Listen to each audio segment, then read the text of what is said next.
Hey, nah.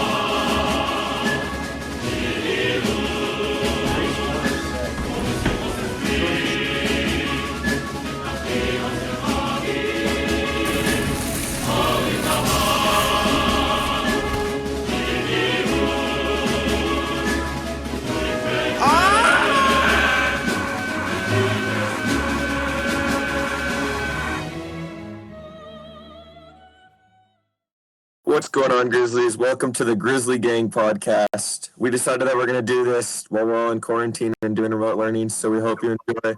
My name's Carson Shea. My name's Vince Byrne. My name is Charles Lorman. And I'm Cade Gebhard. First off, we have a story with Coach Ortiz talking about the basketball season, how it's different with COVID, and just a lot of excitement surrounding it since we've been waiting for this upcoming season. So let's get right to it.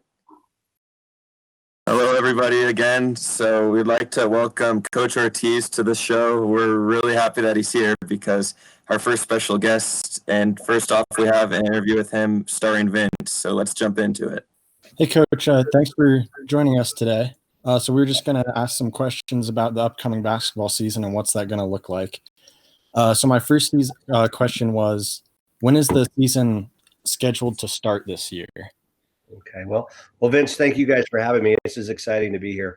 It's changed, and it actually just changed this week. And so it got delayed to start January 4th with games beginning January 7th. Our first game, I think, would have been January 9th against Valor on a Saturday.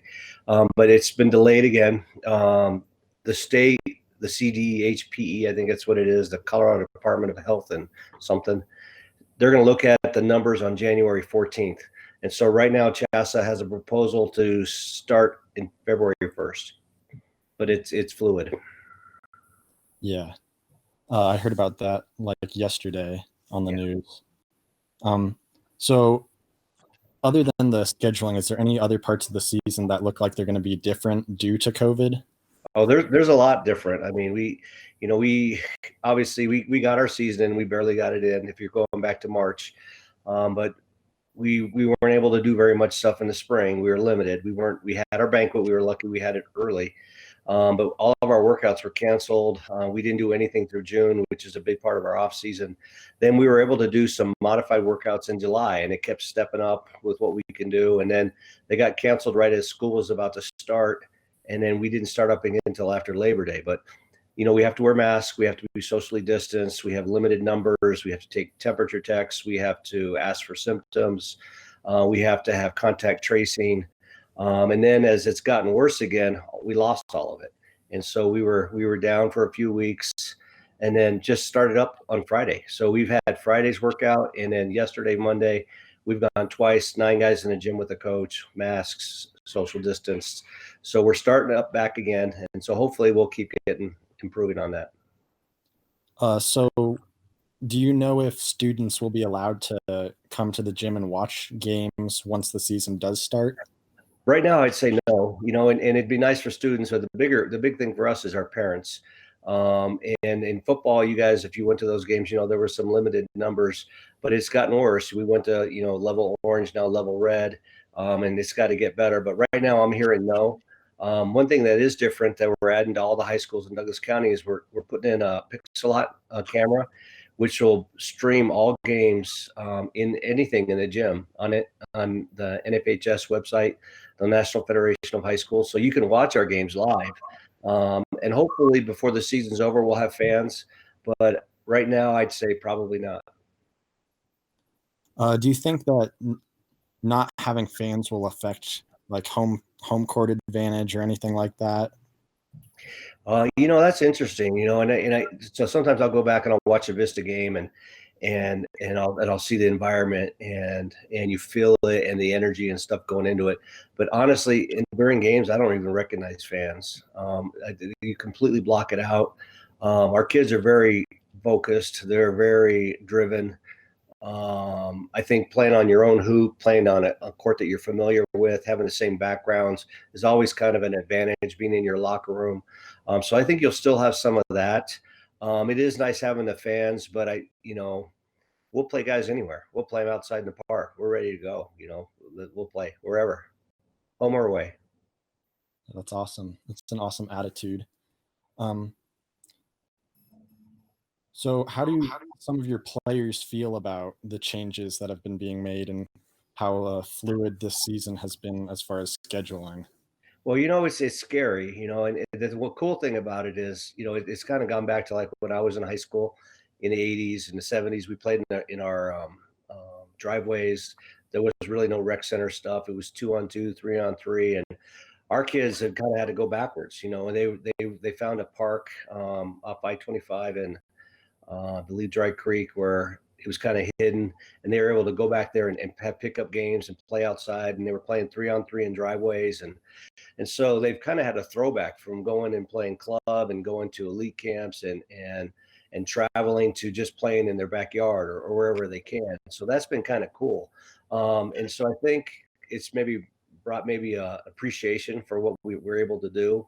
I think everyone is a little nervous and apprehensive and hopeful at the same time, and we're just taking it day by day.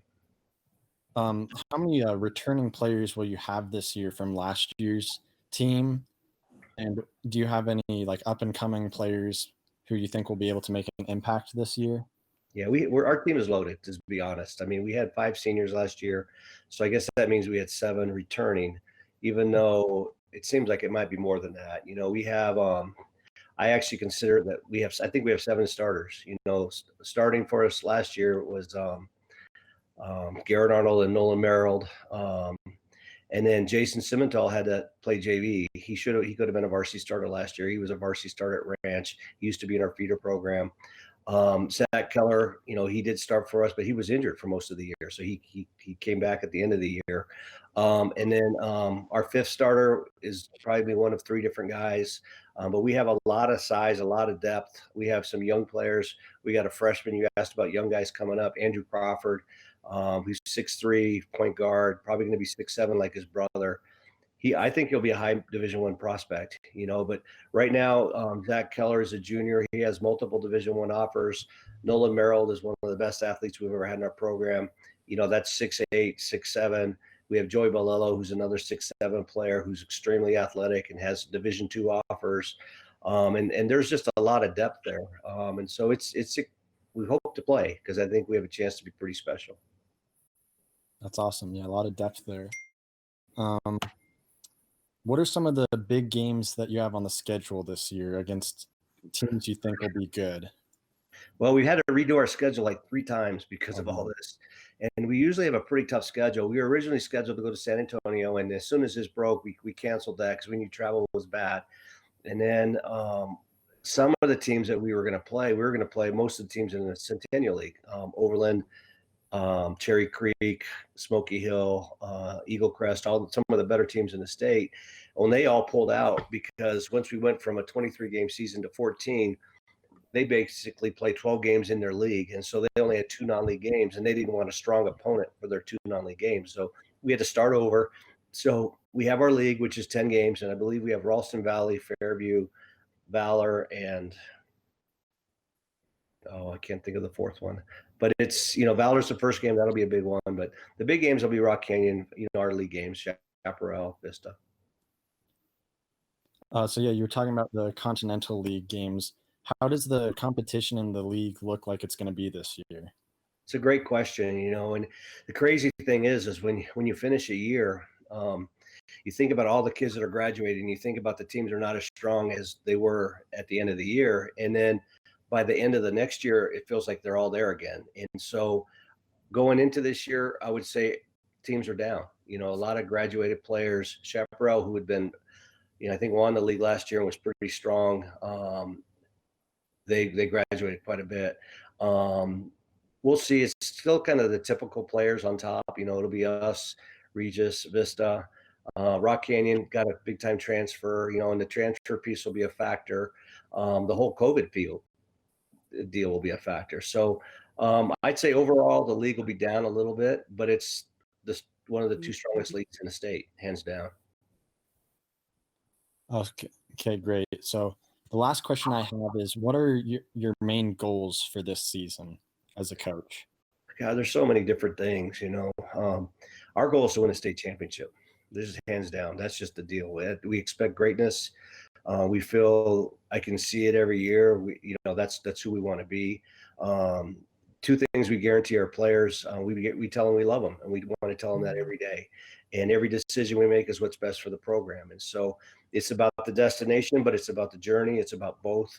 Right now, we're going through uncharted times, and things we've never had to deal with. You're trying to pick them up, but you're trying to be honest. You're trying to give them hope, but you're trying not to give them crazy thoughts. You're trying to be realistic. You're trying to make sure they make the right decisions. That we're doing our part. We only have a small part in this, and we're hopeful. What our kids have been working hard. Like I said, they were working all spring and summer on their own. We got kids that are working with a guy that used to coach in the D League. His name is Sean Nolan. 2-on-2, 3-on-3 is some of the elite players in the state. We have 3 or 4 kids that have been doing those workouts. We've been working with Jamison Crowley, who's the best conditioning specialist in the state. They've been doing that for several weeks. Now with COVID, we got kicked out of couldn't do it at Thunder Ridge. We have to do it at his place, and we have to do it in small groups to follow the COVID guidelines. But Jamison tells me they're working harder than they ever worked. And so our kids are doing their part. We'll see. Awesome. Thanks for doing this with us, and we're super excited to see the basketball season this year. Thank you. We're excited too, and so I think it could be special. And I'd like to add on to that because I play football, so the previous season that we just had was a little bit difficult, but I think that one thing that got us through it, especially, was the brotherhood, and I think all of our relationships grew a lot during the season, and I was wondering if you think that that's going to be a big impact for the basketball team. Yeah, what the thing with football was crazy was all of the unforeseen obstacles. I mean, the amount of kids that weren't able to practice, the fact that you were going to have a season, not have a season, got to vote if you're going to have a season, and then you're ready to go in a short amount of time, and then you're missing 16 guys the first week or something silly, and at that point, before they changed the quarantine guidelines, if you're in a class with another kid who was exposed, you're out. And so that has changed. And so the variables, you don't know what to expect. We are a deep team. And so I think that can help us. But absolutely, whatever we go through, we're going to do it as a brotherhood, as a family. Yeah. I'm glad to hear that, because I know that's definitely one thing that helps a lot, especially during these times. So absolutely. I hope that it pays off for the basketball team as well. Does anyone else have anything they'd like to add? I mean, hopefully we can get into a couple games, broadcast them too, but it sounds like it's going to be a great season, and I really can't wait to see how it goes for you guys. Thank you. Absolutely. I agree with Charles, and I wish you guys luck. Thank you very much. Yeah, thank you again, Coach Ortiz. It means a lot. So you were our very first guest on the show, so thank you for doing that with us. All right. Look forward to hearing you guys. Thank you. All right. Thank you so much. Take care. Now, thank you, Mr. Ortiz, for that amazing interview, and thank you, Vince, for setting that up. Now we'll head over to Cade to talk about Sarah Fuller, who is the first ever girl to play in a Power 5 football game. Thank you very much, Carson. So as we all have probably heard about now, we all probably have heard about Sarah Fuller becoming the first girl kicker to play in a Power 5 football game as she played for Vanderbilt.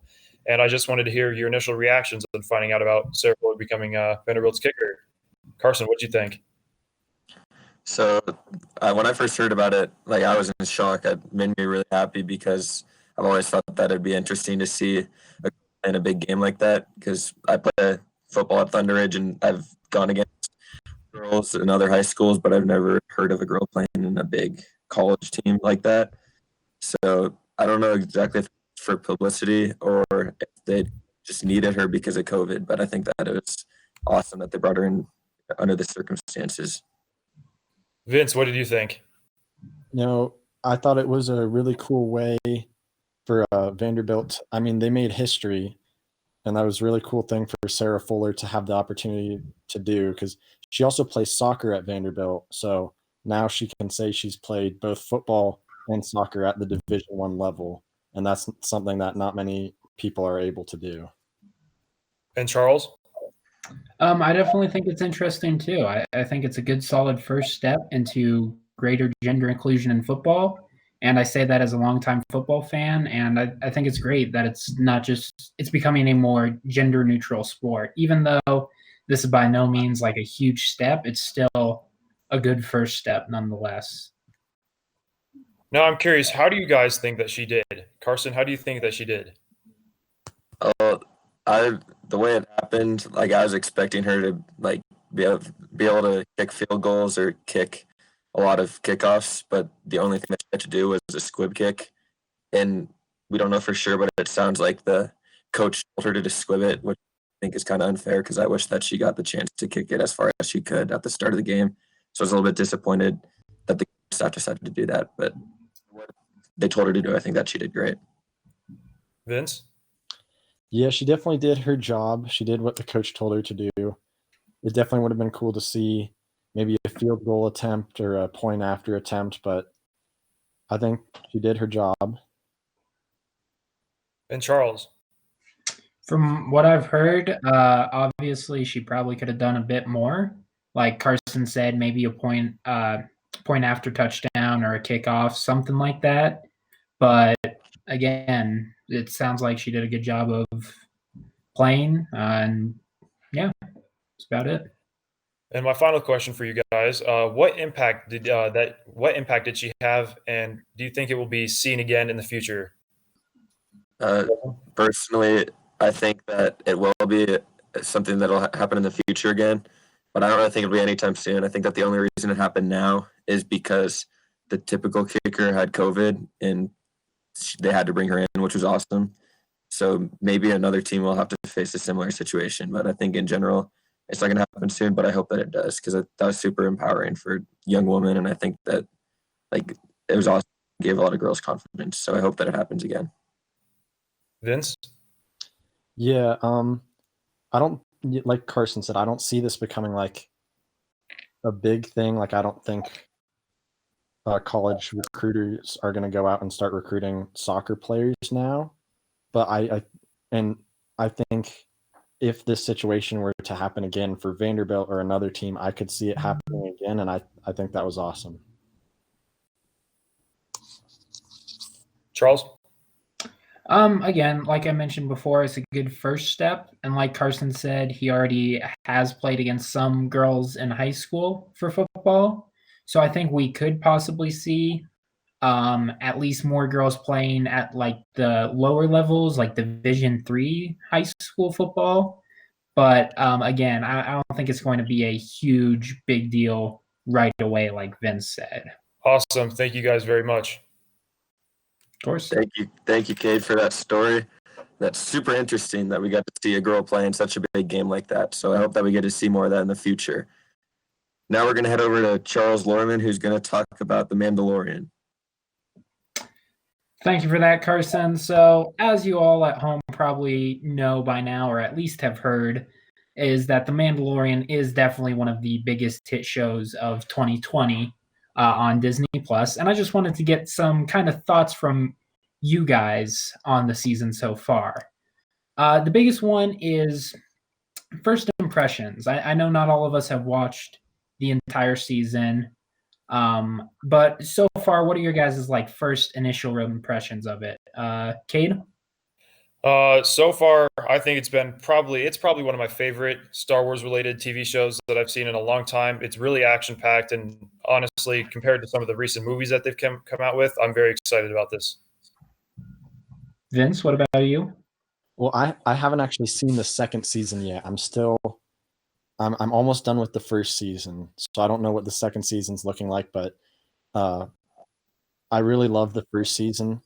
It's been a lot of fun to watch. It feels like Star Wars, like classic Star Wars, so that's really fun. And then Carson, I know you said you haven't seen too much of it at all, but what are your just kind of perceptions of it as like kind of somebody on the outside? Yeah, don't attack me. I haven't seen a single episode or anything. I know about his baby. That's like one of the only things I know. I'm not the biggest Star Wars fan, but since I've heard it's such a good show, I am interested in starting it. And then one more quick question for you boys. Here's a question that's kind of talked about a lot is a lot of people want to see more Star Wars shows kind of like this, or more just shows even on Disney Plus kind of like this. what are some characters you'd kind of like to see get their own TV series on Disney Plus? Like any Marvel, Star Wars, any characters? Cade? I'd probably say, besides the Obi-Wan Kenobi one, I'd say that's probably the most exciting one that I would like to see. But that's already being made, so that's perfect. Vince, what about you? I mean, I think there's a lot of different characters or even side plots that they could make shows out of just because there's so much material in the Star Wars universe. Like with Clone Wars, there's so many characters in there that I think would be cool if they got a TV show. So yeah, just honestly, just any new Star Wars content would be great.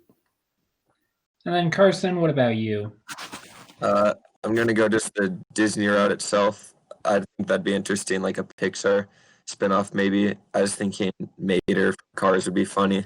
Just everyone, he's a fan favorite, and I think that seeing him in his own show, even if like I know Nickelodeon's doing a spinoff of SpongeBob where Patrick Star is like a talk show host, and I think that's pretty clever. So I could see something like that with Mater because everyone loves him. Awesome. I know I'm looking forward to some of the Marvel ones like Hawkeye that are coming out. I definitely think a Vader or Boba Fett spinoff would be great too, but those are all solid. I'd love to watch those shows. That's all for me, though. Turn it over to Carson, and may the force be with you guys. Thank you very much, Charles. So yeah, The Mandalorian I know has been a pretty big show. It's been about a year since it came out, and I see it all the time on social media, and I hear a lot of people talking about it. So it's definitely a big show. So next up is going to be the last segment. I'm going to do some quick fire questions just to end off the Grizzly gang today. So first off, my first question is, what's your favorite and least favorite Christmas song? I'll start with you, Vince. Well, I'd have to say my favorite. I mean, there's a lot of good ones, but I like Jingle Bell Rock. That's a classic. And as far as least favorite, I have to go with All I Want for Christmas Is You. It's just overplayed. I'm sorry, I had to say it. It's overplayed, and it just gets stuck in your head, and it's just annoying. Understandable. Cade? I'd have to actually say the exact same as Vince. I like Jingle Bell Rock, but my least favorite is going to be Mariah Carey's All I Want for Christmas Is You. I agree exactly with what Vince said. It's overplayed, and it just gets extremely annoying if you keep hearing the same song over and over again, especially when there's so many. There's a wide variety. So just hearing that one song just kind of annoys me. True. Charles? Oh, where do I begin? Honestly, if you say I have to have just one favorite Christmas song, I think it's beginning to look a lot like Christmas is probably going to be that one. You can kind of play it like right after Thanksgiving, really, without it being out of place, and it really kind of helps put me in the Christmas mood.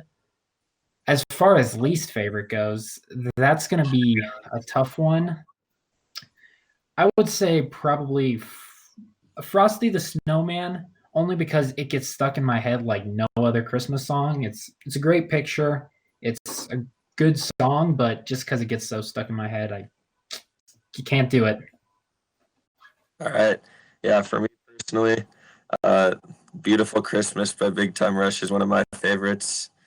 I don't know if you have heard it, but I really like that one. And least favorite, I don't really think I have a least favorite. Like I like All I Want for Christmas Is You. I agree it's overplayed, but it's just that song that always blows up every Christmas. So you gotta love it personally.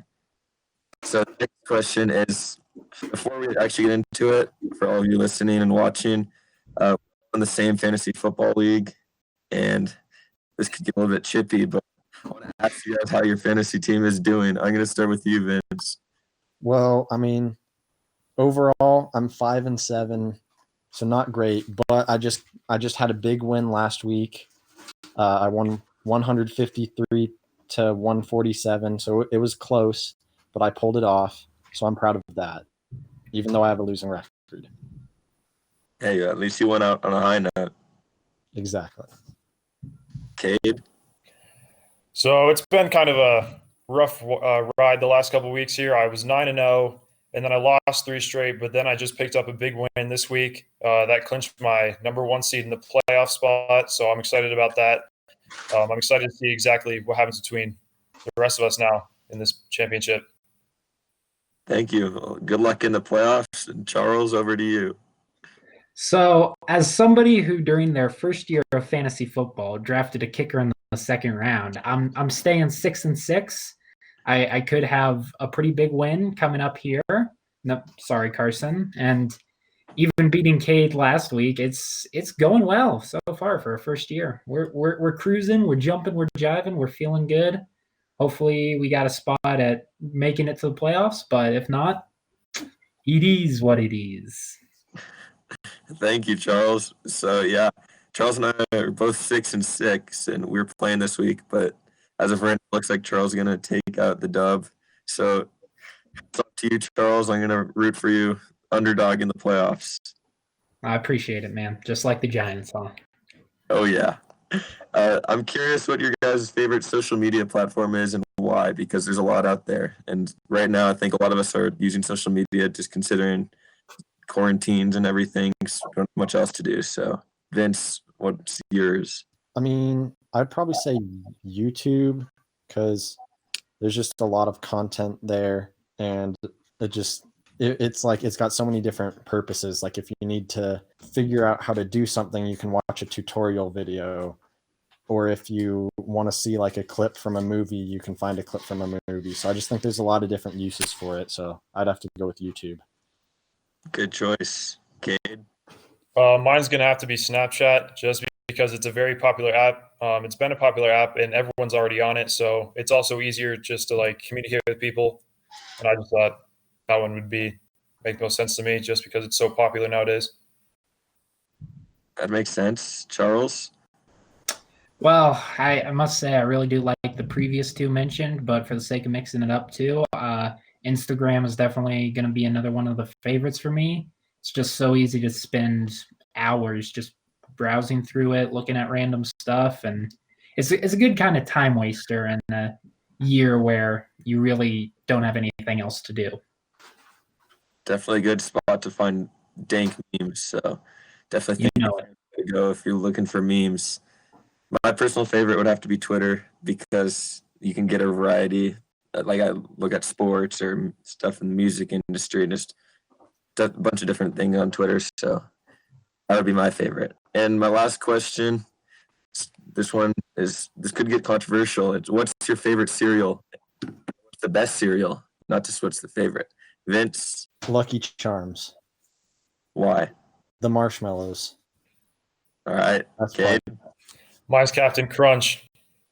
why? I don't know. I don't know. I've had it for a long time and it's just been a favorite for a while. My dad gave it to me a while ago and I've just been eating it consistently ever since. Just normal Captain Crunch or Captain Crunch berries? Captain Crunch berries. Got to have a little bit of mixing up there. Okay. Charles? Cake. You know your boy's out here representing Toucan Sam himself with the Fruit Loops. I mean, it's a good cereal. Also, any hotel you go to, they're going to have the Fruit Loops there, so you always know you're going to have it on the road. It's the one, man. It's the one. Charles, I'm going to be honest. I think Fruit Loops are trash compared to my favorite, Fruity Pebbles. Pebbles, I think, just have more sugar in them. I think that they taste better. Plus, they have some with marshmallows, and I just like Fruity Pebbles overall. I mean, when Fruity Pebbles get a mascot as cool as Toucan Sam, you can hit me up. But until then, Fred Flintstone, come on. I mean, have you seen Toucan Sam? He's got style, all right? That's fair. All right, well, that's it for the Grizzly Gang podcast, and I thank you all for joining us, and thanks again to Coach Ortiz. We really appreciate him hopping on today, and we're looking forward to the upcoming basketball season. And also a big shout out to Xander Lees and Will Douglas for helping us produce this and edit. They may have been a part of the show itself, but they're here doing the background stuff, and we can't thank them enough. Thanks again for tuning into the Grizzly Gang. I'm Carson Shea. I'm Vince Byrne. I'm Charles Lorman. And I'm Cade Gebhard. Thank you.